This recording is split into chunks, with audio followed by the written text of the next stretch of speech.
Livia, cast out by her cruel, noble father for being too fat to marry, was given to a slave as punishment. What was meant to shame her became the first time she experienced true love. Thrown onto the stone floor, her elbows scraped raw, her knees jarred. The heavy oak doors slammed behind her, leaving her to scramble upright. Her long gown was wrinkled and dusty, her curls trembling where they clung to her damp cheeks. The guards outside didn't spare her a second glance.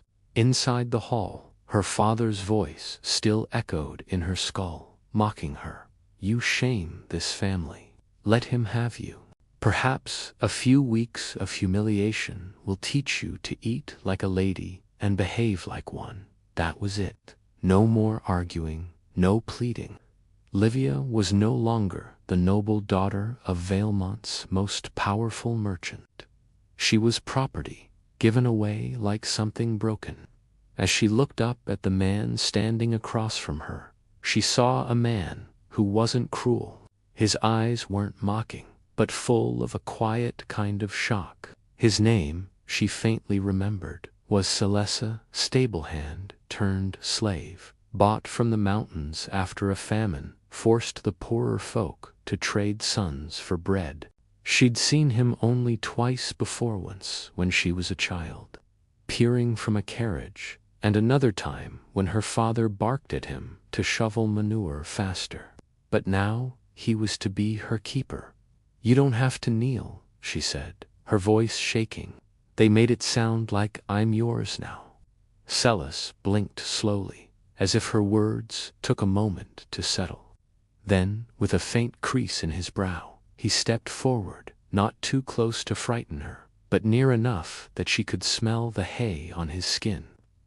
I don't want a gift, he said quietly. I didn't ask for this. Neither did she. They stood in silence, both watching the other, waiting for something to shift. Then, Livia's stomach growled loudly, mortifying her. But Celas didn't laugh or sneer. Without a word, he grabbed a tin pot and filled it with water. I'll make broth, he said, his tone steady. Livia was confused. You're not going to hurt me, she asked, unsure. He paused, looking over his shoulder. Do you think I'm like your father?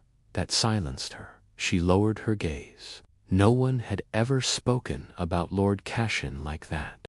But Celas spoke with no fear, only a kind of honest sorrow, like he'd seen too many men like her father. When the broth was ready, Celas handed her the cup, and her hands shook as she held it. Livia didn't speak as she drank, unsure she could without crying. He didn't ask questions. He simply sat, cleaning tools by the firelight, quietly humming a tune she didn't know. That night, he gave her the cot and laid a blanket near the fire for himself. It was the first kindness she'd known in months. The next morning, Livia woke with a stiff neck and swollen feet. Her gown still smelled faintly of tears. Panic flared as she realized Celas wasn't in the room. Had he changed his mind? Would guards come and take her back to that cold marble prison? But when the door creaked open, it was Celas, carrying firewood, his face covered in morning sweat. You're awake, he said simply. She nodded, brushing hair from her face. I didn't thank you for last night. You don't have to. Still, something in his voice made her wish she could. He laid out fresh bread and salted plums, and, to her surprise, sat across from her like an equal. Livia blinked. You're not afraid I'll report you for sitting? She asked. He smirked faintly. You're not noble anymore. That should have hurt, but it didn't. Later, she offered to help sweep the barn.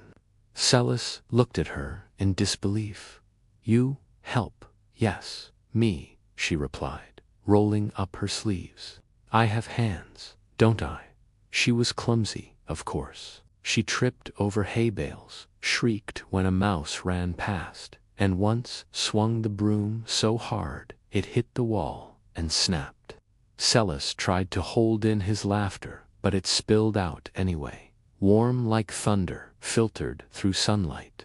As they sat by the fire that evening, Livia asked the question that had been weighing on her all day.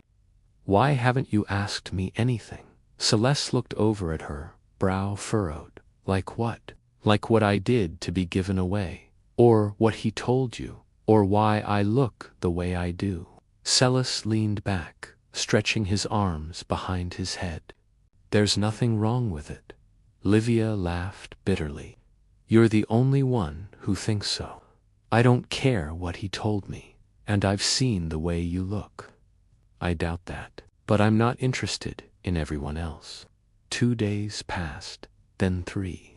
By the 4th, rumors began to spread across the estate. Some said Lord Cashin was hosting a banquet for foreign nobles. Others whispered that he intended to marry off his youngest daughter next, disposing of Livia to make space for the new match. Livia didn't care. She helped muck stalls, carried pails of water, learned how to knead bread, and never once did Celas treat her like she didn't belong. One afternoon, while Livia was dragging a bucket across the yard, she heard a whistle. "Looks like the pig ass escaped again," a voice jeered. Livia froze. 3 servant boys were leaning by the stables, laughing. "She waddles like one." Before she could turn, Celas was already there. He didn't shout or strike them. He simply stared long and hard. "Say it again," he said. The boys fell silent. "I said," Celas repeated, "say it again." None of them did. They scattered like leaves in the wind. He turned to Livia, his voice soft. "Don't listen to them." But her hands were already trembling.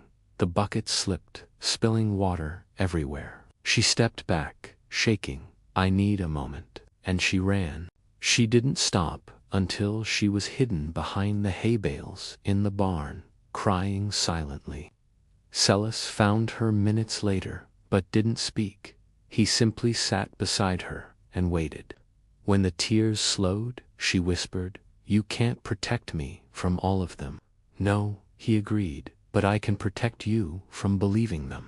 3 days later, a letter arrived, its wax seal, the color of blood. A rider came at first light, galloping up the eastern road. His horse was foaming at the mouth, and his breath fogged the air. Celas met the man just outside the barn. Livia, inside kneading dough with flour up to her elbows. Didn't he hear the sharp exchange of voices, or see the messenger shove the envelope into Celas's hands before riding off without a backward glance? But she saw his face when he walked back in. It was pale, blank. "I'll be gone by noon," he said simply, setting the letter down like it weighed 1,000 pounds. "I need to travel to the mountain provinces." Livia took the letter. Her fingers shook as she read it. "Your mother lies dying. If you wish to see her again, come quickly. You were never truly forgotten, but if you wait too long, all that remains will be regret. Ezra." She looked up at him. "You never told me you had family." He hesitated before answering. "My father died in the famine. My mother, she must have survived longer than I thought. Ezra was her brother, my uncle." She stared at him. "You haven't spoken to them in how long?" 7 years, he replied, "since the day I was sold." The silence stretched. Livia stood frozen, her heart pounding with something she couldn't name, fear, loss, or something worse. "You're coming back, right?" she asked. He looked at her, his eyes uncertain. "Yes," he said finally. But even as he said it, she saw the uncertainty in his eyes. 3 weeks passed. No letters, no word. Livia tried to keep busy. She cleaned stalls, fed the hens, and taught herself to patch the holes in her apron. But every night, when she curled up on the little cot by the fire, her hand wandered to the empty space on her sleeve where the button used to be. It was during the 4th week that everything changed. 2 men arrived on horseback. They wore the green sigil of House Valemont. They were grim-faced. "Lady Livia," one of them said stiffly, "Lord Cashin requests your presence at once." She stared at them. "No," she said, her voice hard. "I'm not his daughter anymore. He made that clear." She was led to the master chamber where her father lay, pale and barely breathing. When his eyes flickered open and landed on her, they filled with tears. "Livia," he rasped. "You came." She didn't move closer. "You summoned me." He winced. "I was wrong about everything." She waited. I thought if I punished you, I could fix you. But there was never anything broken, was there?" Livia's hands trembled. "No, there was." He looked away, ashamed.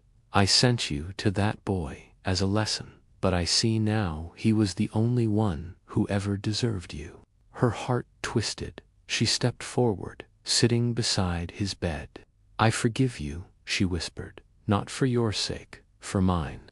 The funeral was grand, lavish, and expensive. Livia didn't cry. She returned to the barn that night, alone. But when she opened the door, her breath caught in her throat. There he was, Celas, standing by the fire, cloaked in snow. She ran, not delicately, not gracefully, just ran, and threw herself into his arms.